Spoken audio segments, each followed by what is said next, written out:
सभी मित्रों को नमस्कार। आरबीएस क्लासेस द परीक्षा गुरु में सभी का स्वागत है। आइए मित्रों, आज के सेशन की शुरुआत करें। और आज का जो हमारा महत्वपूर्ण टॉपिक है, हम राष्ट्रपति का अध्ययन करेंगे। तो आइए हम डिस्कशन करेंगे राष्ट्रपति के बारे में, जो कि 5वें भाग में है और जो कि हर परीक्षा के दृष्टिकोण से अति महत्वपूर्ण है। तो आइए हम जो डिस्कशन करेंगे राष्ट्रपति के बारे में करेंगे। तो सभी मित्रों से निवेदन है कि आरबीएस क्लासेस द परीक्षा गुरु चैनल को लाइक करें, सब्सक्राइब करें और शेयर करें। आइए देखते हैं। तो हम राष्ट्रपति को पढ़ने से पहले कुछ प्रमुख चीजें हैं जिस पर हम डिस्कशन करना चाहेंगे कि जो केंद्रीय विधायिक व्यवस्थापिका है, केंद्रीय व्यवस्थापिका के 3 अंग हैं, अर्थात व्यवस्थापिका कहें चाहे हम संसद कहें, दोनों एक ही चीजें हैं। तो केंद्रीय व्यवस्थापिका के 3 अंग हैं। कौन कौन है? राष्ट्रपति, लोकसभा और राज्यसभा। तो सबसे पहले केंद्रीय व्यवस्थापिका अर्थात जो संसद है, संसद के जो 3 भाग हैं, सबसे पहले इसी राष्ट्रपति पर हम डिस्कशन करेंगे। तो हम राष्ट्रपति पर डिस्कशन करेंगे, अर्थात केंद्रीय व्यवस्थापिका के 3 भाग हैं, अर्थात केंद्रीय व्यवस्थापिका किन किन से बनी है? तो राष्ट्रपति, लोकसभा और राज्यसभा से बनी है। इसी राष्ट्रपति पर हम डिस्कशन करेंगे। इसी प्रकार केंद्रीय कार्यपालिका के भी 3 अंग होते हैं। केंद्रीय कार्यपालिका जो होती है वो राष्ट्रपति, प्रधानमंत्री और मंत्रिपरिषद से बनी होती है। तो जो केंद्रीय कार्यपालिका भी होती है वो भी किससे बनी होती है? तो उसमें राष्ट्रपति भी होता है, प्रधानमंत्री भी होता है और मंत्रिपरिषद भी होता है। ठीक है। तो मंत्रिपरिषद का एक तरह से देखा जाए तो जो मुखिया होता है वो प्रधानमंत्री होता है। तो हम जो डिस्कशन करेंगे वो किस पर करेंगे? राष्ट्रपति के बारे में डिस्कशन करेंगे। लेकिन राष्ट्रपति के पढ़ने से पहले कुछ हम आपको ट्रिक देना चाहते हैं। एक ट्रिक के थ्रू अगर हम जानेंगे तो राष्ट्रपति को पढ़ने में बड़ी आसानी होगी। वह ट्रिक कौन सा है, आइए डिस्कशन करें।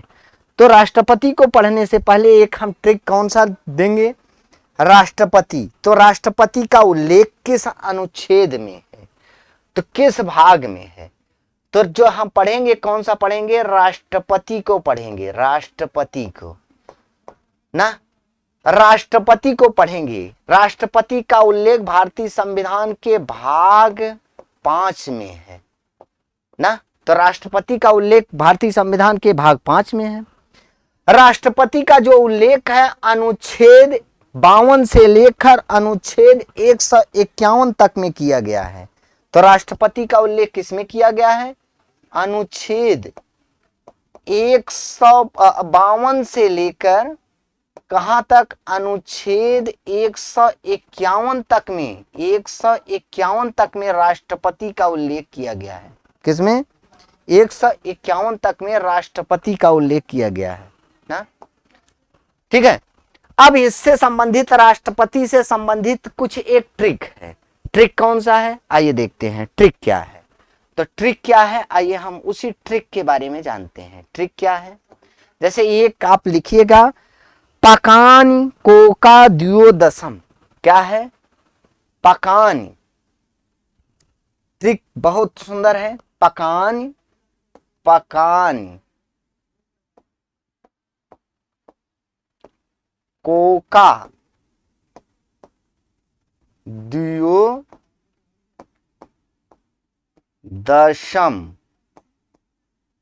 ना, ये हमारा ट्रिक है। क्या है? ये ट्रिक है, पाकानि कोका द्योदशम। अब इसके एक एक शब्दों को लिखने से पहले हम क्या लिखेंगे? अनुच्छेद। अनुच्छेद 52 से शुरू हुआ है तो हम लिखेंगे अनुच्छेद 52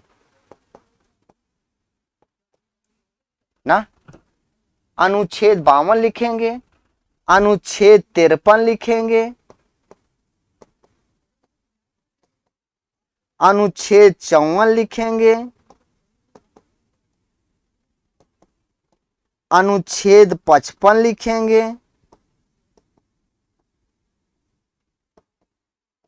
अनुच्छेद 56 लिखेंगे, अनुच्छेद 57 लिखेंगे, अनुच्छेद 58 लिखेंगे, अनुच्छेद 59 लिखेंगे।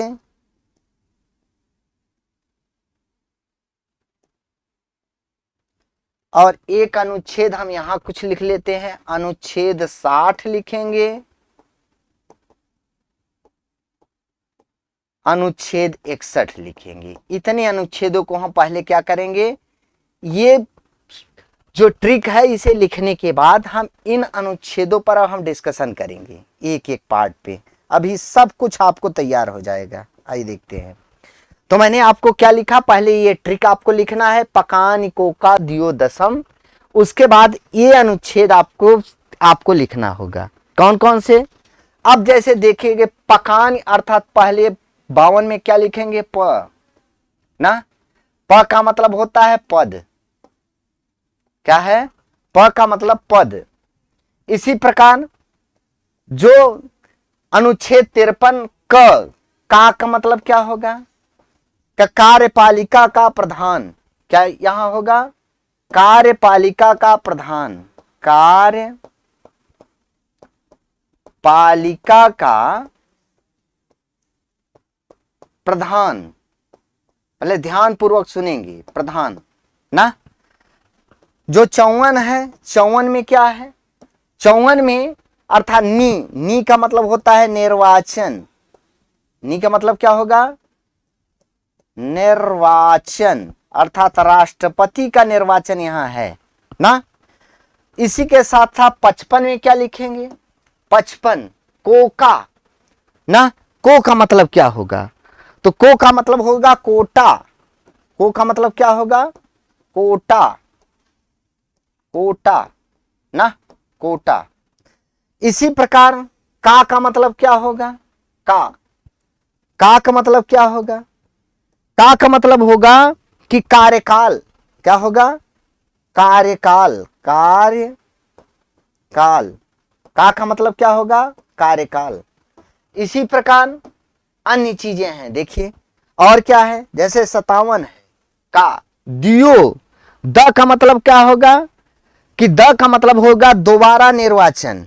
द का मतलब क्या होगा, द का मतलब होगा दोबारा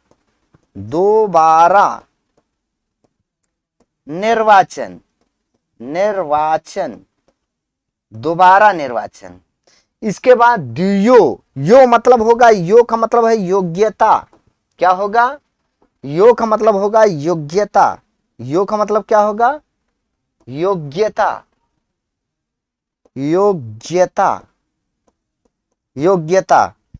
इसी के साथ ही क्या होगा, दशम का क्या मतलब होगा, आइए देखते हैं। दशम का मतलब होगा, द का मतलब होता है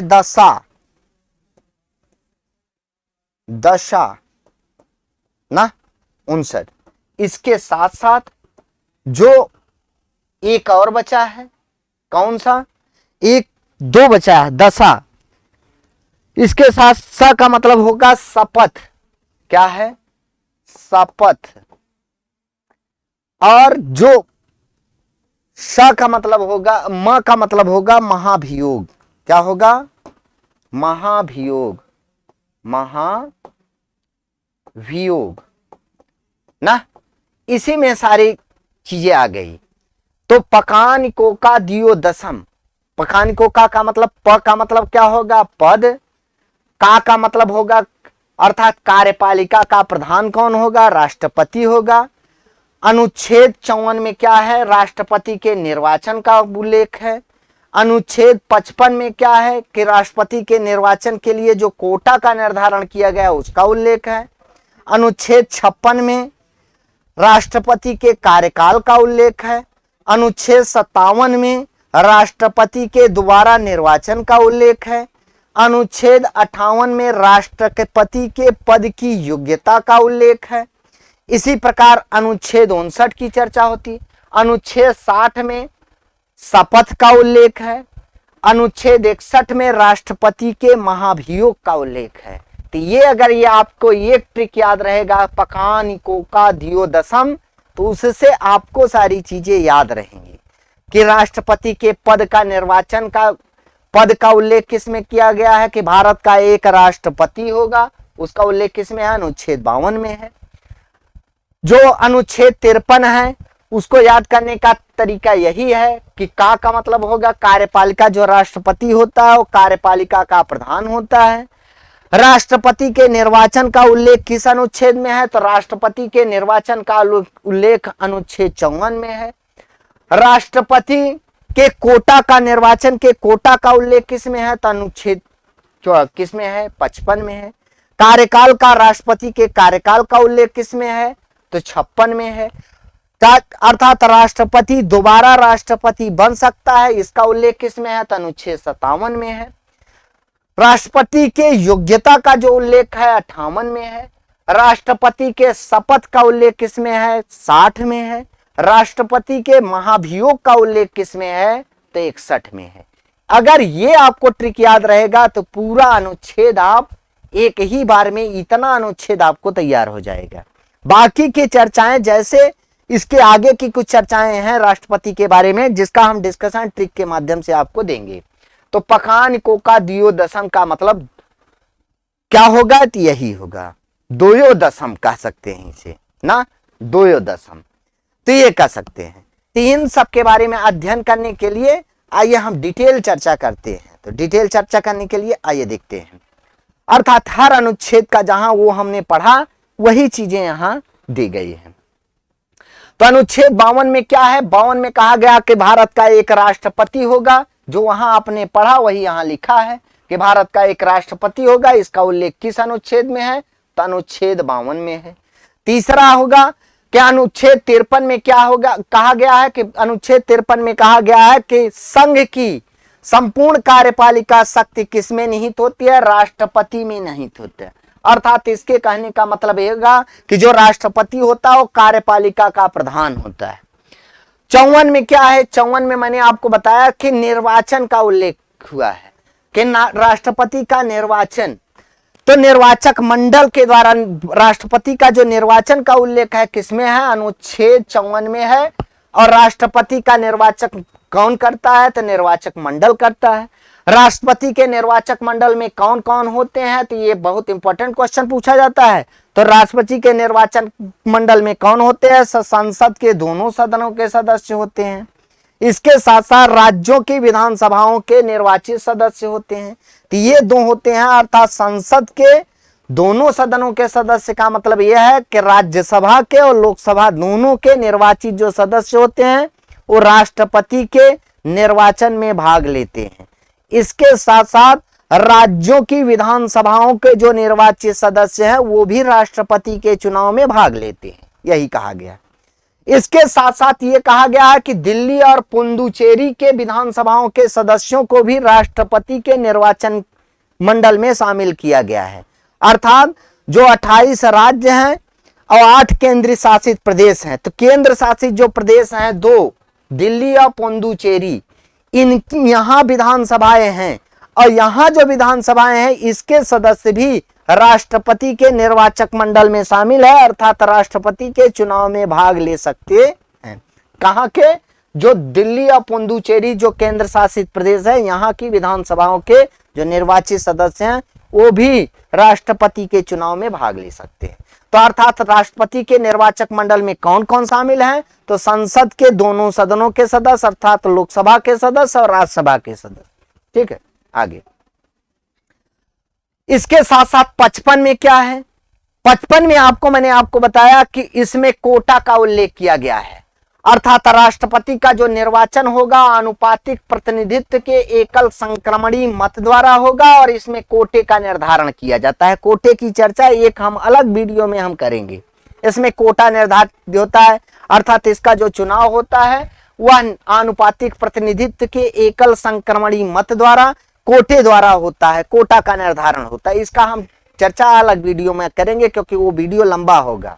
ठीक है, इसके साथ साथ 56 में क्या कहा गया, अनुच्छेद 56 में कहा गया कि राष्ट्रपति का कार्यकाल जो होगा, कार्यकाल का उल्लेख किसमें किया गया है, तो अनुच्छेद 56 में किया गया है। कार्यकाल कितना होगा राष्ट्रपति का, अर्थात पद को धारण करने की तिथि से 5 वर्ष तक के लिए इसका कार्यकाल होगा। अर्थात जिस दिन राष्ट्रपति अपना पद धारण करेगा, अपने पद धारण करने से 5 वर्ष तक वह उसका कार्यकाल रहेगा।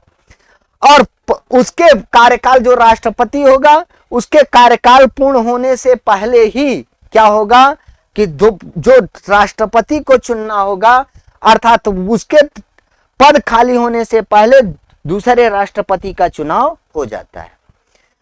अगला जो अनुच्छेद 57 है उसमें क्या कहा गया है कि राष्ट्रपति के पुनर्निर्वाचन से संबंधित ये प्रावधान किसमें किया गया है, तो पुनर्निर्वाचन अर्थात दोबारा राष्ट्रपति का जो दोबारा निर्वाचन की जो प्रक्रिया का उल्लेख किया गया है अनुच्छेद 57 में किया गया है, अर्थात कोई भी राष्ट्रपति दोबारा राष्ट्रपति हो सकता है।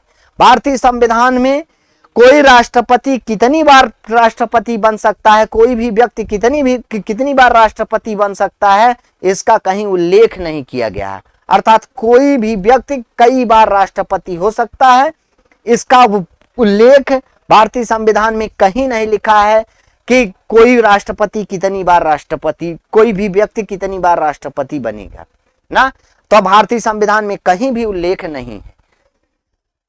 तो अर्थात कोई भी व्यक्ति कितनी बार हो। लेकिन राजेंद्र प्रसाद ने एक परंपरा रखी थी कि उन्होंने दो बार लगातार राष्ट्रपति रहे, उसके बाद स्वेच्छा से उन्होंने राष्ट्रपति का पद छोड़ दिया था और तभी से यह परंपरा बनी चली आ रही। अभी तक राजेंद्र प्रसाद के बाद कोई दोबारा राष्ट्रपति बना नहीं, इसीलिए परंपरा के बारे में अभी आगे कोई चर्चा नहीं करना ठीक होगा ना, इस प्रकार की चर्चा। लेकिन अमेरिका में, अमेरिकी संविधान में यह दर्ज है कि अमेरिका का राष्ट्रपति केवल 2 बार ही राष्ट्रपति बन सकता है।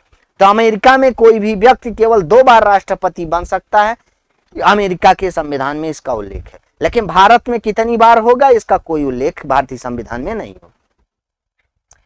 इसके साथ साथ 58 में किसका उल्लेख है, जो अनुच्छेद 58 है उसमें राष्ट्रपति की योग्यता का उल्लेख किया गया है कि राष्ट्रपति के योग्यता क्या क्या होनी चाहिए, राष्ट्रपति के निर्वाचन के लिए योग्यता क्या क्या होनी चाहिए। तो क्या क्या योग्यता होनी चाहिए, भारत का नागरिक हो, 35 वर्ष की आयु पार कर चुका हो, लोकसभा के सदस्य की योग्यता रखता हो, लोकसभा के चुनाव में जो योग्यता होनी चाहिए वही राष्ट्रपति के निर्वाचन के लिए भी योग्यता होनी चाहिए। और एक है कि किसी लाभ के पद पर न हो, अर्थात कोई लाभ का पद धारण न करता हो, यही है। तो राष्ट्रपति की योग्यता में क्या है कि भारत का नागरिक हो, 35 वर्ष की आयु पूरा कर चुका हो, लोकसभा के चुनाव के लिए योग्य हो और लोकसभा के सदस्य के चुनाव के लिए योग्य हो, अर्थात जिस प्रकार की लोकसभा के सदस्य के चुनने की ये अर्हता होती है वही राज्यसभा के, और लाभ का पद न धारण करता। इसके साथ साथ और क्या है, अनुच्छेद 59 में राष्ट्रपति के पद के लिए शर्तें कुछ हैं। क्या शर्तें हैं? शर्तें यह है कि राष्ट्रपति संसद के एवं राज्य विधानमंडल के किसी भी सदन का सदस्य न हो, अर्थात जो राष्ट्रपति के लिए निर्वाचन के लिए, अर्थात जो राष्ट्रपति बनने के लिए अर्हता है, उसी में से ये कहा गया कि जो राष्ट्रपति कैसा हो कि संसद एवं राज्य विधानमंडल के किसी भी सदन का सदस्य न हो। यदि संसद के किसी सदन का सदस्य है तो राष्ट्रपति बनते हुए उस पद की सीट रिक्त मानी जाएगी, कर देगा, अर्थात वो पद छोड़ देगा। कि ये किसमें किया गया है, अनुच्छेद 59 में इसका उल्लेख किया गया है ना। दशा, तो दशा का उल्लेख, दशा का मतलब है शर्तें, जो आपने वहां ट्रिक में पढ़ा था कि दशा, तो द का मतलब होता है दशा और दशा का मतलब यही शर्तें। तो राष्ट्रपति की ये शर्तें हैं कि वह किसी भी सदन का, अर्थात संसद के किसी सदन का या विधानमंडल के किसी सदन का सदस्य न हो, और यदि हो तो राष्ट्रपति चुनने के बाद उसका पद जो है रिक्त कर देगा। इसके साथ साथ क्या है, राष्ट्रपति के शपथ का उल्लेख किसमें किया गया है, तो अनुच्छेद 60 में राष्ट्रपति के शपथ का उल्लेख किया गया है। राष्ट्रपति के शपथ कौन दिलाता है, तो राष्ट्रपति का शपथ कौन दिलाता है, तो भारत का मुख्य न्यायाधीश दिलाता है, उसकी अनुपस्थिति में वरिष्ठ न्यायाधीश दिलाता है ना। तो ये किसकी योग्यता है, शपथ के बारे में बताया गया। तो राष्ट्रपति को शपथ कौन दिलाता है, तो भारत का मुख्य न्यायाधीश, और उसकी अनुपस्थिति में वरिष्ठ न्यायाधीश क्या करता है, राष्ट्रपति को शपथ दिलाता है। इसके साथ साथ 61 में क्या कहा गया, महाभियोग की प्रक्रिया का उल्लेख किया गया है। महाभियोग के द्वारा क्या किया जा सकता है, राष्ट्रपति को उसके कार्यकाल से पहले पद से हटाया जा सकता है, हटा दिया जाता है, हटाया जा सकता है। महाभियोग संसद में एक अर्ध न्यायिक प्रक्रिया है जिसमें संसद के मनोनीत सदस्य भी भाग लेते हैं ना। राष्ट्रपति को संविधान का हनन या साबित कदाचार के आधार पर हटाया जा सकता है, अर्थात राष्ट्रपति को जो पद से हटाया जाता है वो संवैधानिक तंत्र की अर्थात संवैधानिक का हनन और साबित कदाचार के आधार पर उसको पद से हटाया जा सकता है। ये चीज महाभियोग की प्रक्रिया लाने से 14 दिन पूर्व इसकी सूचना राष्ट्रपति को देना आवश्यक है। इसके लिए क्या करना चाहिए होगा कि जिस सदन में ये महाभियोग की प्रक्रिया शुरू होगी उस सदस्यों की क्या होगी परमिशन, अर्थात उस सदस्यों में एक प्रस्तावक के द्वारा लाया जाएगा और दोनों सदनों से पारित होने के बाद राष्ट्रपति को अपना पक्ष रखने का अवसर दिया जाता है और राष्ट्रपति पद अवसर देने के बाद राष्ट्रपति जिस दिन उस पर आरोप सिद्ध होता है उसी दिन से राष्ट्रपति का पद खाली माना जाता है। ठीक है।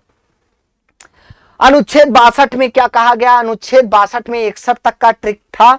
अनुच्छेद 62 में किसका उल्लेख है? राष्ट्रपति का पद आकस्मिक खाली होने पर पद भरने व अगले चुनाव का समय क्या होगा, इसका उल्लेख किसमें किया गया? अनुच्छेद 62 में किया गया। अर्थात कहने का मतलब कि यदि राष्ट्रपति अपने कार्यकाल से पूर्व उसका पद खाली हो जाता है तो उसके पद को भरने की प्रक्रिया का उल्लेख किया गया है। किसमें? अनुच्छेद 62 में। राष्ट्रपति के पद का कार्यकाल पूर्ण होने से पूर्व अगला चुनाव करवा लिया जाता है, तो इसका उल्लेख किसमें है? अनुच्छेद 62 में किया गया है। इसके साथ साथ राष्ट्रपति की शक्तियों का उल्लेख आपके सामने है कि उसके पास कौन कौन सी शक्तियां हैं। कार्यपालिकी शक्ति है, व्यवस्थापिका शक्ति है, न्यायिक शक्ति है, वित्तीय शक्ति है, कूटनीतिक शक्तियां हैं, वीटो की शक्ति है, सैन्य शक्ति है, राज्यों से संबंधित शक्तियां हैं। तो राष्ट्रपति की शक्तियों का उल्लेख किया गया है। तो राष्ट्रपति की शक्तियों का उल्लेख इन सभी में किया गया है। तो राष्ट्रपति की कार्यपालिका शक्ति क्या है, व्यवस्थापिका की शक्ति क्या है, न्यायिक शक्ति क्या है, वित्तीय शक्ति क्या है, कूटनीतिक शक्ति क्या है, इन सब का ये डिस्कशन हम करते हैं। तो अनुच्छेद जैसे कार्यपालिकी शक्ति के बारे में कहा गया, तो अनुच्छेद 53 में कहा गया है कि संपूर्ण कार्यपालिका शक्ति राष्ट्रपति में निहित होगा। इसका उल्लेख किसमें किया गया? अनुच्छेद 53 में किया गया है। अनुच्छेद कार्यपालिकी शक्ति के तहत अनुच्छेद जो 75 है उसमें कहा गया है कि राष्ट्रपति प्रधानमंत्री की नियुक्ति करेगा और प्रधानमंत्री की सलाह से अन्य मंत्रियों की नियुक्ति करेगा। कौन? राष्ट्रपति। ये किसमें किया गया है? अनुच्छेद 75 में कहा गया है कि राष्ट्रपति प्रधानमंत्री की नियुक्ति करेगा और प्रधानमंत्री की सलाह से अन्य मंत्रियों की नियुक्ति करेगा। इसका उल्लेख किसमें है? अनुच्छेद 75 में है। अनुच्छेद 76 में क्या कहा गया कि भारत का जो राष्ट्रपति होगा वो महान्यायवादी की नियुक्ति करेगा। तो महान्यायवादी की नियुक्ति का उल्लेख किस अनुच्छेद में है? तो महान्यायवादी का उल्लेख अनुच्छेद 76 में है ना, 76 में। अनुच्छेद 77 में क्या है? अनुच्छेद 77 में भारत के किसी कार्य अर्थात भारत सरकार के किसी कार्य राष्ट्रपति के नाम है, कोई भी कार्य होगा वो किसके नाम पर होगा? तो राष्ट्रपति के नाम पर होगा। इसका उल्लेख किसमें है? अनुच्छेद 77 में है। इसी प्रकार अनुच्छेद 78 में क्या है कि राष्ट्रपति को सूचना देने संबंधी प्रधानमंत्री के कर्तव्य बताए गए हैं कि राष्ट्रपति क्या कर सकता है? प्रधानमंत्री से सूचना मांग सकता है या प्रधानमंत्री स्वतः ही राष्ट्रपति को क्या कर सकता है? कार्य की सूचना दे सकता है। तो प्रधानमंत्री के अर्थात राष्ट्रपति के सूचना देने और लेने का जो प्रावधान किया गया है किसमें? अनुच्छेद 78 में किया गया है। इसके साथ साथ राष्ट्रपति कुछ अन्य नियुक्तियां भी करता है, जैसे वह राज्यों के राज्यपाल की नियुक्तियां करता है। राष्ट्रपति जो है सर्वोच्च न्यायालय एवं उच्च न्यायालय के मुख्य न्यायाधीशों और न्यायाधीशों की नियुक्ति करता है। राष्ट्रपति क्या करता है? नियंत्रक एवं महालेखा परीक्षक की नियुक्ति करता है। इसके साथ साथ जो राष्ट्रपति है मुख्य निर्वाचन आयुक्त एवं अन्य चुनाव आयुक्तों की क्या करता है? नियुक्ति करता है। इसके साथ साथ जो राष्ट्रपति होता है वो संघ लोक सेवा आयोग के अध्यक्ष और सदस्यों की नियुक्ति करता है। इसी प्रकार राष्ट्रपति वित्त आयोग के अध्यक्ष और सदस्यों की नियुक्ति करता है।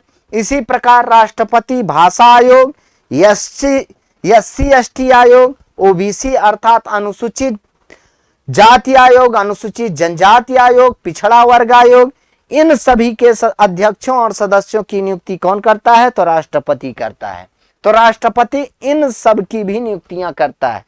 तो राष्ट्रपति क्या करता है कि राज्यों के राज्यपालों की नियुक्ति करता है, सर्वोच्च न्यायालय के न्यायाधीशों एवं उच्च न्यायालय के न्यायाधीशों की नियुक्ति करता है। इसी प्रकार राष्ट्रपति क्या करता है? नियंत्रक और महालेखा परीक्षक की नियुक्ति करता है, मुख्य चुनाव आयुक्त की नियुक्ति करता है, अन्य चुनाव आयुक्त की नियुक्ति करता है, संघ लोक सेवा आयोग के अध्यक्ष और सदस्यों की नियुक्ति करता है, राष्ट्रपति वित्त आयोग के अध्यक्ष और सदस्यों की नियुक्ति करता है। इसी प्रकार राष्ट्रपति भाषा आयोग, SC ST आयोग, OBC आयोग के अध्यक्ष और सदस्यों की नियुक्ति करता है।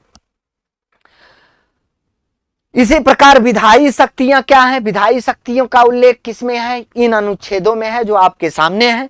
अर्थात अनुच्छेद 79 में राष्ट्रपति लोकसभा एवं राज्यसभा के साथ संसद का अंग है। इसका उल्लेख किसमें किया गया है? अनुच्छेद 79 में किया गया। अनुच्छेद 85 में किया गया है कि राष्ट्रपति द्वारा संसद का सत्र बुलाया जा सकता है और सत्रावसान वह लोकसभा का विघटन कर सकता है। अर्थात राष्ट्रपति को यह अधिकार प्राप्त है कि वह संसद के सत्र को बुलाता है, संसद को सत्र को आहूत करता है, संसद के सत्र को क्या कर सकता है? अर्थात लोकसभा को विघटित भी कर सकता है। तो संसद को बुलाना और उसे विघटित करना, स्थगित करना, ये सब किसका काम होता है? राष्ट्रपति का काम होता है। अनुच्छेद 86 में क्या कहा गया है कि राष्ट्रपति को संसद के दोनों सदनों में अभिभाषण देने व सूचना देने का अधिकार भी है राष्ट्रपति को। तो दोनों सदनों में अभिभाषण भी कौन करता है? राष्ट्रपति। इसी प्रकार प्रत्येक आम चुनाव में 87 में कहा गया कि राष्ट्रपति प्रत्येक आम चुनाव के बाद और वर्ष के पहले सत्र में क्या करता है? अभिभाषण करता है। अर्थात जो आम चुनाव होता है, आम चुनाव का जो पहला सत्र होता है, पहला आम चुनाव के बाद जो पहला सत्र होता है उसमें राष्ट्रपति क्या करता है? अपना अभिभाषण देता है। और प्रत्येक वर्ष का जो पहला सत्र होता है उसमें भी राष्ट्रपति अभिभाषण देता है। इसका उल्लेख किसमें है? अनुच्छेद 87 में है। अनुच्छेद 103 में क्या है कि चुनाव आयोग के सलाह से राष्ट्रपति संसद के सदस्यों की अयोग्यता पर निर्णय लेता है। कौन? राष्ट्रपति। अर्थात किसकी सलाह से? चुनाव आयोग की सलाह से राष्ट्रपति संसद के सदस्यों की अयोग्यता का निर्णय लेता है। किस अनुच्छेद द्वारा? अनुच्छेद 103 द्वारा। ठीक है। इसके साथ साथ और क्या है? अनुच्छेद 108 में क्या कहा गया है? ये बहुत इंपॉर्टेंट अनुच्छेद है। इसमें संसद के दोनों सदनों की संयुक्त बैठक बुला सकता है। कौन? राष्ट्रपति। अर्थात साधारण बहुमत पर, साधारण विधेयक पर यदि दोनों सदनों में क्या है? मतभेद है, तो राष्ट्रपति क्या करता है कि संसद के दोनों सदनों की संयुक्त बैठक बुलाता है। तो संयुक्त बैठक का प्रावधान किस अनुच्छेद में है? तो अनुच्छेद 108 में है। इसी प्रकार अनुच्छेद 111 में क्या है कि संसद द्वारा विधेयक पारित होने के बाद राष्ट्रपति के पास भेजा जाता है, जिस पर राष्ट्रपति हस्ताक्षर होने के बाद वह कानूनी रूप में कार्य करता है। अर्थात कोई भी विधेयक जो होता है दोनों सदनों से पास होता है, दोनों सदनों से पास होने के बाद राष्ट्रपति के पास जाता है। राष्ट्रपति अगर उस पर स्वीकृति कर देता है तो वो क्या बन जाता है? वह अधिनियम बन जाता है। तो पहले विधेयक होता है, उसके बाद अधिनियम होता है। विधेयक और अधिनियम की चर्चा हम आगे आपसे करेंगे ना। तो विधेयक अर्थात जब कानून नहीं बना रहता है तब तो विधेयक होता है, लेकिन कानून बन जाता है तो अधिनियम बन जाता है। अर्थात जब राष्ट्रपति का सिग्नेचर हो जाता है तो अधिनियम बन जाता है। ठीक है।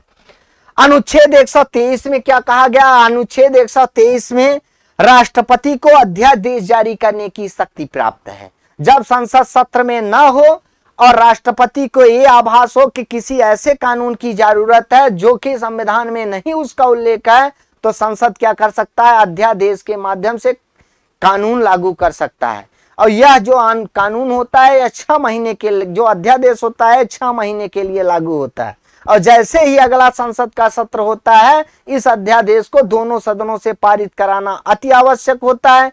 यदि दोनों सदनों से यह अध्यादेश पारित नहीं हो पाता तो यह स्वतः ही नष्ट हो जाता है। इस प्रकार अध्यादेश का जो अधिकतम आयु होती है वो 7.5 माह होती है। बहुत बार एग्जाम में पूछा जाता है कि अध्यादेश की अधिकतम आयु कितनी होती है, तो अधिकतम आयु 7.5 माह होती है। ठीक है।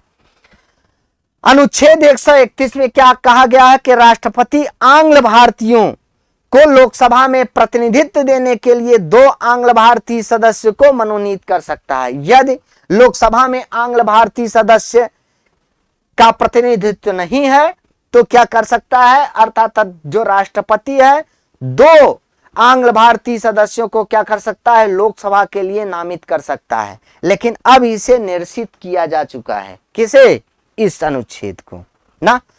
इसी प्रकार राष्ट्रपति क्या कर सकता है कि 12 सदस्यों को जिनका कला, विज्ञान, साहित्य, समाज सेवा के क्षेत्र में उल्लेखनीय योगदान है, उसे क्या कर सकता है, राज्यसभा के लिए नामित कर सकता है। कितने सदस्यों को? 12 सदस्यों को राज्यसभा के लिए नामित कर सकता है। किस क्षेत्र में?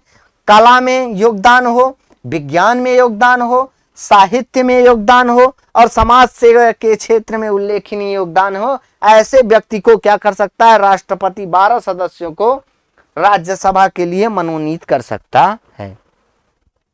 इसी प्रकार ये तो कैसा रहा, मैंने विधायी शक्तियों की चर्चा की।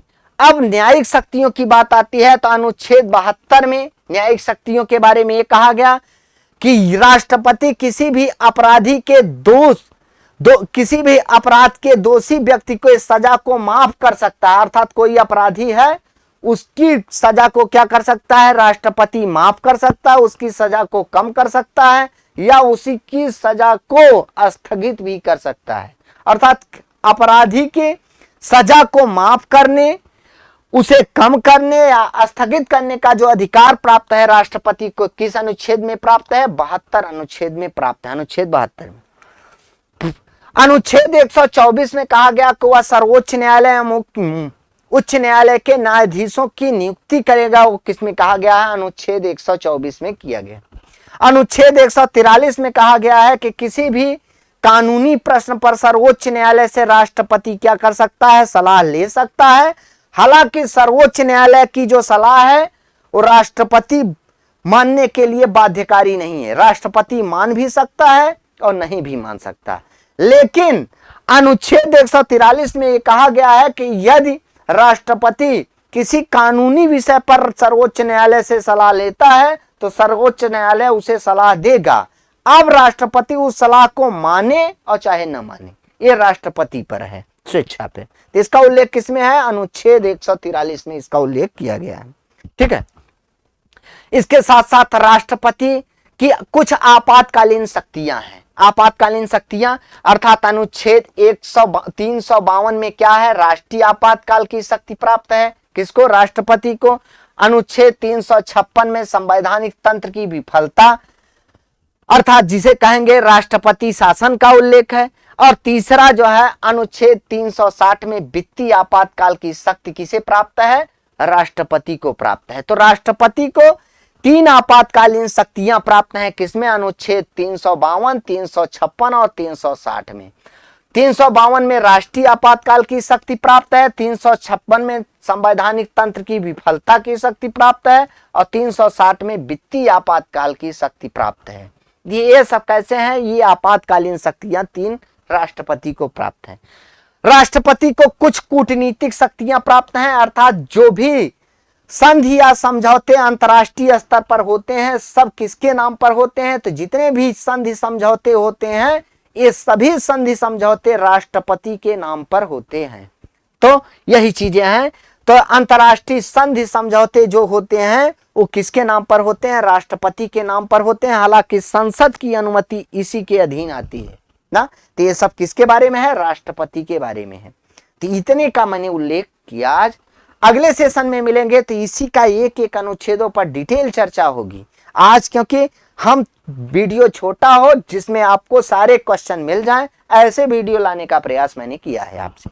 तो आइए एक कुछ चर्चा हम वही ट्रिक पे करते हैं कि ट्रिक के थ्रू आप जानने का प्रयास कीजिए।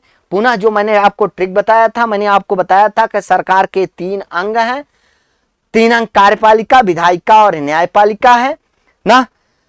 इसी प्रकार जो व्यवस्थापिका है संसद, संसद के भी 3 अंग, जो संसद है वो 3 अंग राष्ट्रपति, लोकसभा और राज्यसभा से बनती है। इसी प्रकार मैंने आपको बताया कि केंद्रीय कार्यपालिका में भी राष्ट्रपति, प्रधानमंत्री और मंत्रिपरिषद से केंद्रीय कार्यपालिका बनती है। राष्ट्रपति का उल्लेख किसमें है? भाग 5 में है। किस अनुच्छेद से किस अनुच्छेद तक है? अनुच्छेद किसे 52 से लेकर अनुच्छेद 151 तक में राष्ट्रपति का उल्लेख किया गया है। राष्ट्रपति से संबंधित जो प्रमुख अनुच्छेद हैं उसका इस ट्रिक के थ्रू आपके जो प्रमुख अनुच्छेद हैं उस पर हम प्रकाश डाल सकते हैं। तो यह ट्रिक कौन सा है? पकानिको का द्वियोदशम। पकान का मतलब है का अर्थात हम 52 से लेकर 61 तक लिख लेंगे। पकान, प का मतलब होगा पद, का मतलब होगा कार्यपालिका का प्रधान, अर्थात राष्ट्रपति कार्यपालिका का प्रधान होता है। अनुच्छेद 54 में कहा गया है कि निर्वाचन का उल्लेख है। अनुच्छेद 55 में कोटा का उल्लेख है। अनुच्छेद 56 में राष्ट्रपति के कार्यकाल का उल्लेख है। अनुच्छेद 57 में राष्ट्रपति के दोबारा निर्वाचन का उल्लेख है। अनुच्छेद 58 में योग्यता का उल्लेख है। अनुच्छेद 59 में दशा का उल्लेख है। किस दशा में राष्ट्रपति की शर्तें क्या है? शर्तें, दशा या शर्तें। अनुच्छेद 60 में क्या है? शपथ का उल्लेख है। अनुच्छेद 61 में महाभियोग का उल्लेख है। अर्थात इसी ट्रिक के थ्रू इतने अनुच्छेदों तक आप आराम से पहुंच सकते हैं या आराम से याद कर सकते हैं। तो आज के लिए बस इतना ही। अगले सेशन में हम मिलेंगे तो आगे का डिस्कशन आपसे हम करेंगे। तो जितने बंधु जुड़े हुए हैं सभी को बहुत बहुत धन्यवाद।